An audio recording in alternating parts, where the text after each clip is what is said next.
de você encontrar um cenário de cooperação. Agora, o Menkyu coloca aqui um estudo de caso bem polêmico, que é o caso do cartel da OPEP. Então, a OPEP e o mercado do petróleo. Lembrando que a OPEP é a organização dos países exportadores de petróleo. Então, é um cartel, é uma organização, talvez seja o mais importante cartel organizado, ilegal, institucionalizado que exista no mundo, que é a organização dos países exportadores de petróleo e que faz lá um conluio, um acordo de quanto cada país pode produzir para que o petróleo fique com preços que permitam uma lucratividade adequada para o negócio. A história sobre o mercado de água é fictícia, mas se mudarmos a água para o petróleo e Jack Deal para Irã e Iraque, ela fica bem próxima da verdade. Grande parte do volume de petróleo mundial é produzida por um pequeno grupo de países, a maioria localizada lá no Oriente Médio. Juntos eles formam um oligopólio. As decisões com relação ao volume de petróleo a ser extraído são bem parecidas com a de Jack Deal com relação à quantidade de água produzida.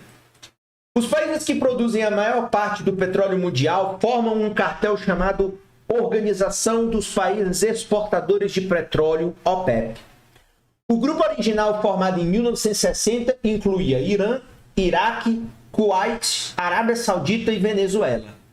Em 73, outros 8 países se uniram ao grupo: Catar, Indonésia, Líbia, Emirados Árabes Unidos, Argélia, Nigéria, Equador e Gabão, que controlam quase 3/4 das reservas mundiais de petróleo.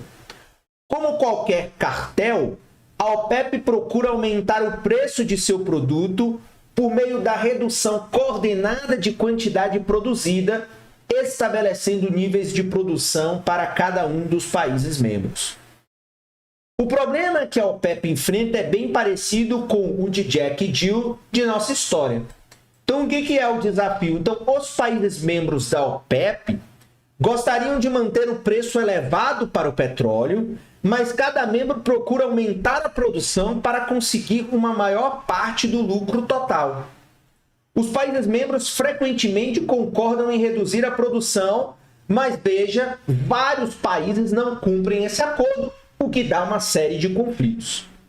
A OPEP conseguiu manter a cooperação e os preços altos de 1973 a 1985. O preço do petróleo subiu de $3 por barril em 72 para $11 em 74 e depois para $35 em 81. Em meados da década de 80, esses países começaram a discutir sobre os níveis de produção e a OPEP não conseguiu manter a cooperação. Em 86, o preço do barril havia caído para $13.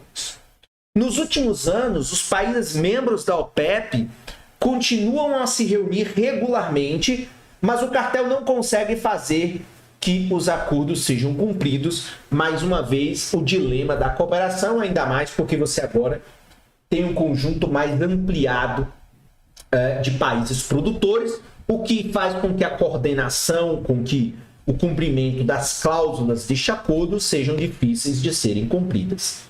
Embora o preço do petróleo tenha aumentado significativamente em 2007 e 2008, a causa principal desse aumento foi o aumento da demanda no mercado mundial de petróleo, muito mais em virtude do crescimento da economia chinesa do que da oferta restrita.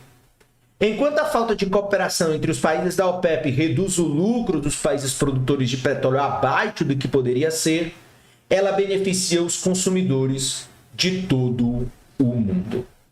Ok?